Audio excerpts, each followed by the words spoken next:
still in court. So I was able to capture the end of the Alexander Brothers case. When I walked in, they were speaking to a clinical psychiatrist who deals with trauma and trauma and personal trauma, right? She deals with trauma that has to do with, I guess, traveling and children trauma. So they accepted her as a witness, even though the defense had some, they had some objections, and their objection to the judge, the judge overruled the objection to the next witness, which is a clinical psychiatrist that deal with trauma. All right, so we have that part of it. Now, when we was there, when I was sitting there, they clear out the jury, listen to the clinical psychiatrist. It's in the same room that Diddy trial was in the same room that Donald Trump hearing was in. If not too many people was inside. I just saw the family. I didn't see much reporters at all. I just saw the lawyers for both sides, and I saw the family of the Alexander brother. At first, I didn't know who they were, but when I came back in, I saw them talking to them, so I'm guessing, and they speak, I'm not sure they speak French, German. I have to look up the actual nationality of the Alexander brothers, but the family was there. The Alexander brothers was in, I don't know, are they even, I'm sorry, guys, I'm just catching up to the case. Are they even in jail, or can they walk out? I'm guessing they can't walk out because I think, but everybody was dressed in regular clothes. So I can't even tell you. I have to look it up and see, even if they're sitting in jail, or they could come and go as they please. Anyway, everybody was regular clothes. The Alexander brothers look all relaxed. They were turning around, talking to their families, smiling and everything, and speaking in their language. I couldn't understand the word they were saying. But while we were there, after the jury was released, the judge kicked everybody out that wasn't the lawyers, right? And it was per the objection of the government, but per the request of the defense. So I don't know what kind of shenanigans was going on in there, but apparently something that the judge didn't want the world to know. So we left out of there. A lot of the people that I think that may have been lawyers, they left. Not lawyers, jury, they left. A lot of people left, but I stayed because I wanted to see what else would happen. And also, the trial is supposed to end at 5:30, and I was running late, so I wanted to see what happened. So anyway, they closed the court, and then I stayed with the family members. They were talking their language. I couldn't understand a word they said, so I can't tell you what they were saying. But then they allowed us to come back in. So when they allowed us to come back in now, the judge was talking about the fact that she is going to allow a video to be included in a call. Apparently, she's going to allow a call to be included over the objection of the defense lawyer. They weren't too happy about that. And then they were also talking about a video. They're also fighting about the next. Hello, I'm Donna. Hi, how are you, Dora? How you doing? Where are you from? America. Anyway, so they were also talking about a witness that is apparently very contentious, very stressful for the defense. Apparently, the defense was trying to push this witness out of the case. They did not want the witness to speak because they said that the witness is very prejudicial. The judge is like, I'm going to allow the witness to come in and testify. She's going to be testifying towards the end of the trial. I'm going to allow her to testify. And they were going back and forth. And the judge was like, well, she was part of the same weekend. Of course, I'm going to allow her to testify because she was part of the same weekend. So she saw what was going on. So I think that was a loss. That was a loss for the defense. The defense did get a win because the defense was able to get everybody kicked out of the courthouse. The jury wasn't there, so they'd speak to the judge. When I came here, Mark Anafilio, you know Mark, O.J. Simpson attorney for Diddy, he was in the back room with the judge, so they were still conversing in the back room. So I don't know what they were talking about when they came out. The defense, who has 11 lawyers. Holy shit. The defense has 11 lawyers. I mean, I guess what is it, 2 or 3 brothers? I think it's 3 brothers. 2 that look like twins and 1 that has long hair. So anyway, they have like 11 lawyers, so they combined and had a little conference when Mark left the back of the conversation with the judge, and the government had the little conference, right? No one really looks stressed out. No one looks angry and stuff like that. It just seemed like they both were saying, okay, this is what we agreed to with the judge, right? So as far as I know, hey, good night.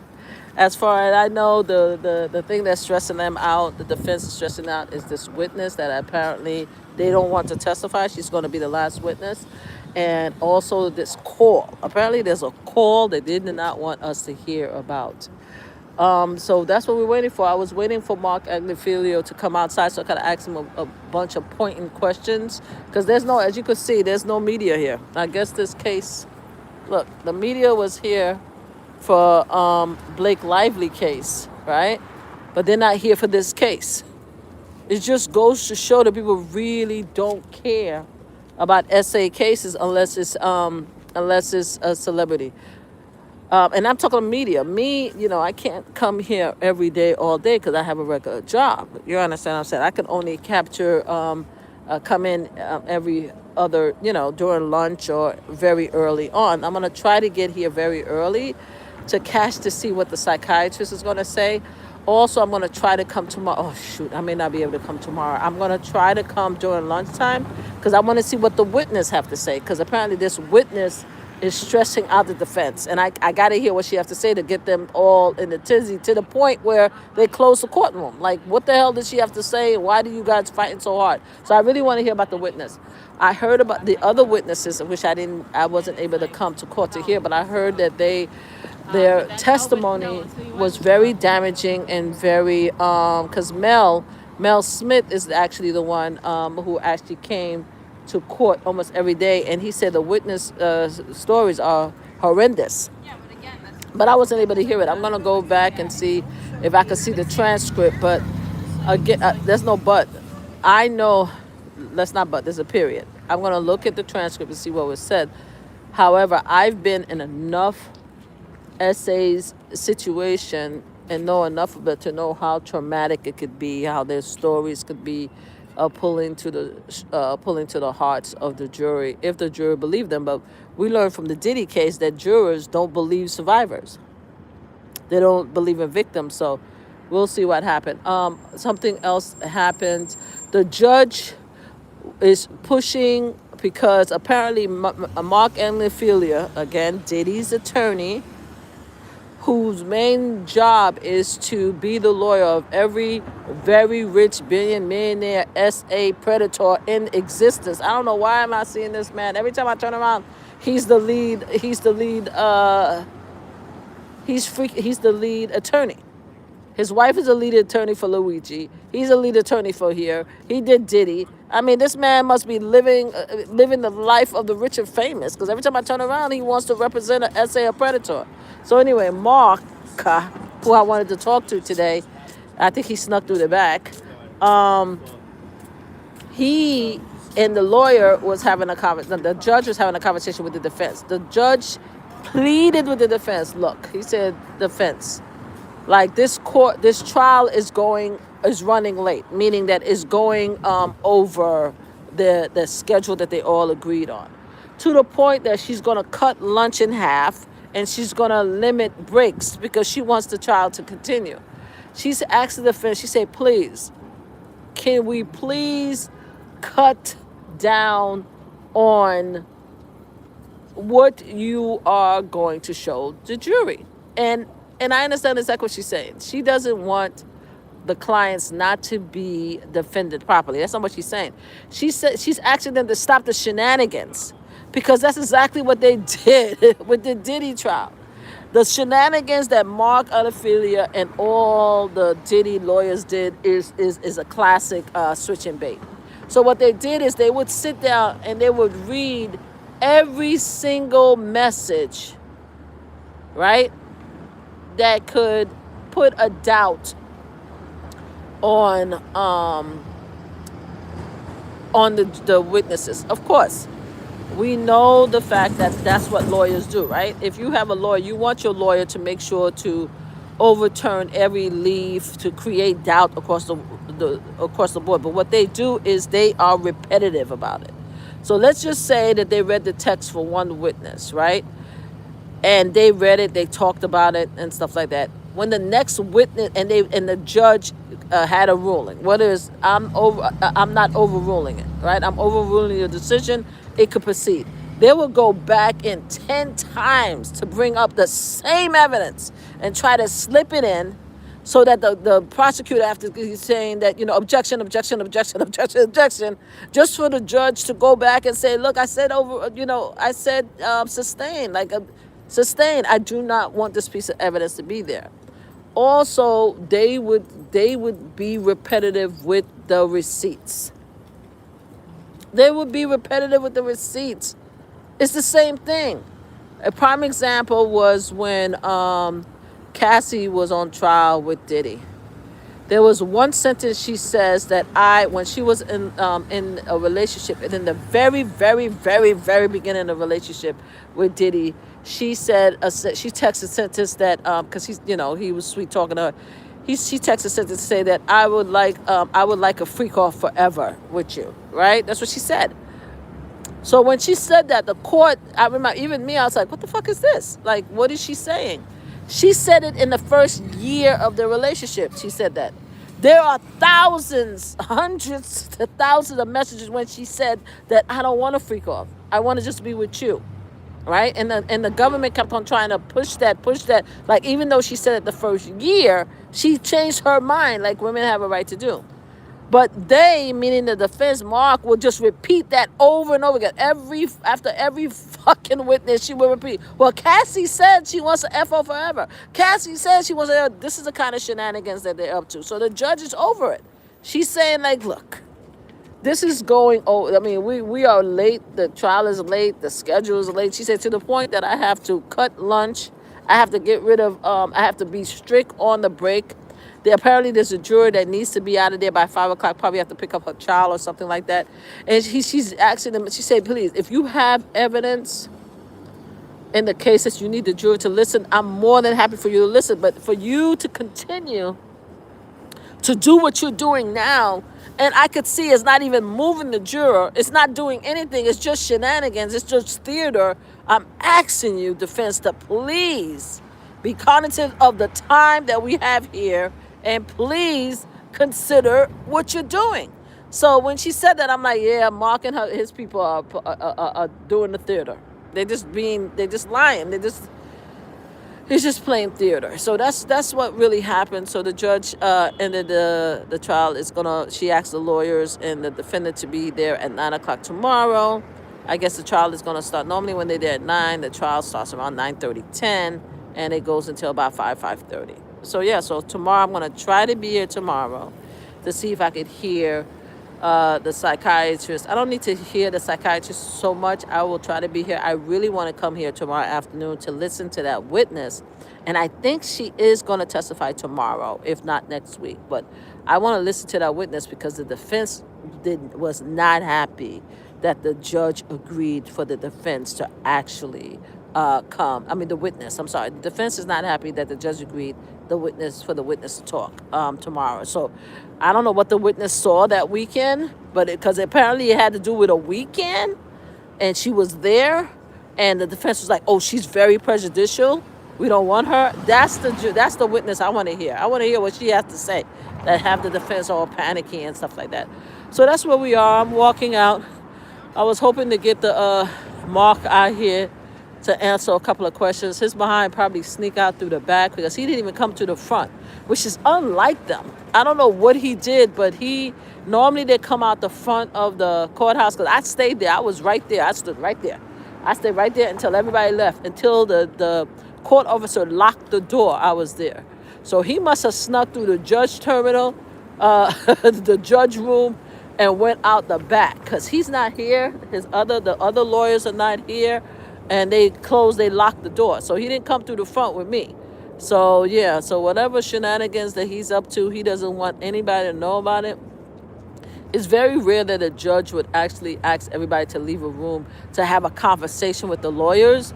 So whatever is out there, They don't want us to know, which really pissed me off because we should be able to know everything that's being said, you know? But yeah, so I don't know, guys. It looked like it's going to be hot. But the Alexander brothers are just chilling. They just chilling. Apparently, their parents are chilling too. Let me tell you, I've been to court. I personally been to court. I promise you. My son has had me in court. And I was stressed the fuck out when I was in court with my sons. But they look like they're chilling. It must be nice to have money, you know. It must be nice to be rich because you could do all kind of horrific things and you get away with it, or you feel like you could get away with it, right? You feel like everything is going to be okay. So they were talking. The family was outside laughing and hee-haw and smiling. They were looking out the window and looking at the view. I mean, even a couple of them was like, hi, said hi to me and everything. I'm like, hey, how are you? So they look like they chilling. Now, let me tell you something. If I hope to God I never have to sit in court to again with Flip. I understand how family members, you want to support your family. I can't take that away from family members. Everybody I know have had some kind of shenanigans with their family members. We've been to court so many different times with different family members, and I understand that you're here to support them. You're here to, keep their spirits up and everything like that. But the smiling and the he and the high is like, I don't know. This case is supposed to be a very serious case. But they look like they were cool and chilling. The parents look like they were chilling. You sit here and you hear witness after witness say what your children did to them that was horrific, but they just smiling, they're just chilling. I hate the fact that we cannot have cameras in the courtroom so you guys could see it. But it's a federal case, so we can't film it and we can't record it. I wish you guys could see how they act, how the very rich and famous act in court. I wish you guys could see it because they don't give a flying F. It's like when Diddy was in court too. That's why he thought he was going to be out of jail and he was going to be acquitted and he was going to be found not guilty on all charges because the family was just chilling and having a good old time. They were just having fun. So that's what's happening with the Alexander brothers. I'm going to try to come tomorrow again. Mark is not here. Mark was out of here. I wanted to speak to him. Also, another one of the Diddy lawyers, the one with the glasses, I forgot her name. She's also here to represent the Alexander brothers. And everybody else looked like to be brand new characters that I have never seen before. So yeah, that's where we are, ladies and gentlemen. Hopefully tomorrow I'll be able to come back here. I'm going to do...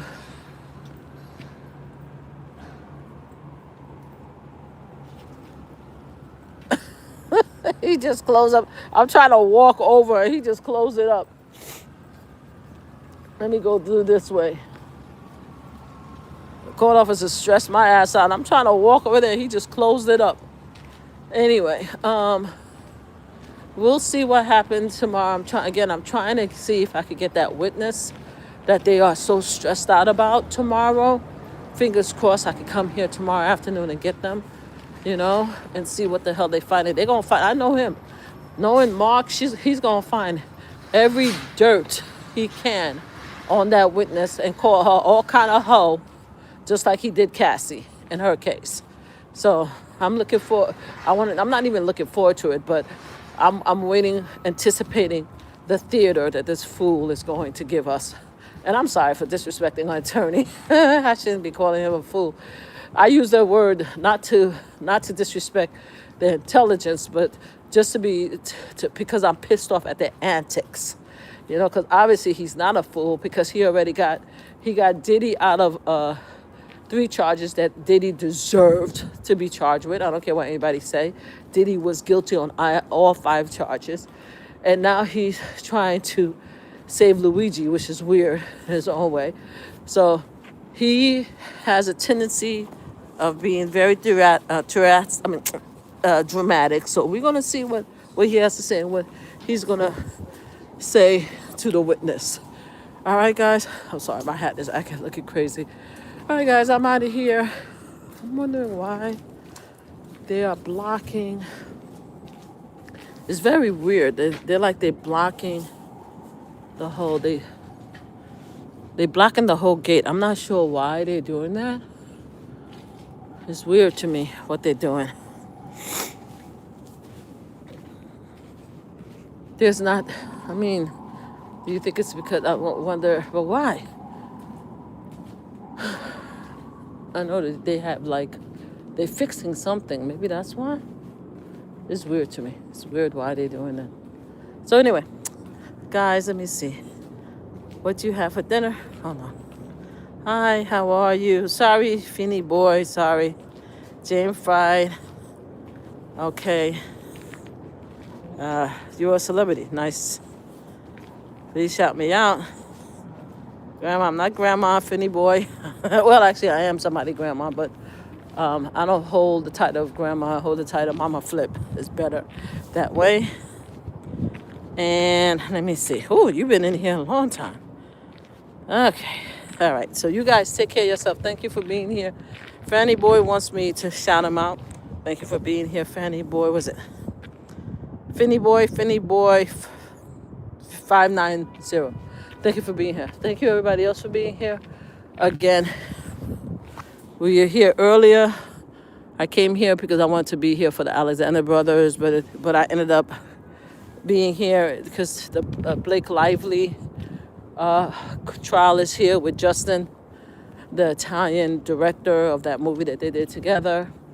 So she came out not looking happy. He came out looking very happy. So we'll see which way the case go. Neither lawyers and neither clients are talking, right? And then after that, I went back inside to cover the Alexander brothers case. And I was able to catch the last 45 minutes. All right, guys. So if anything, I'll see you guys tomorrow. Have a great day. Okay, bye-bye.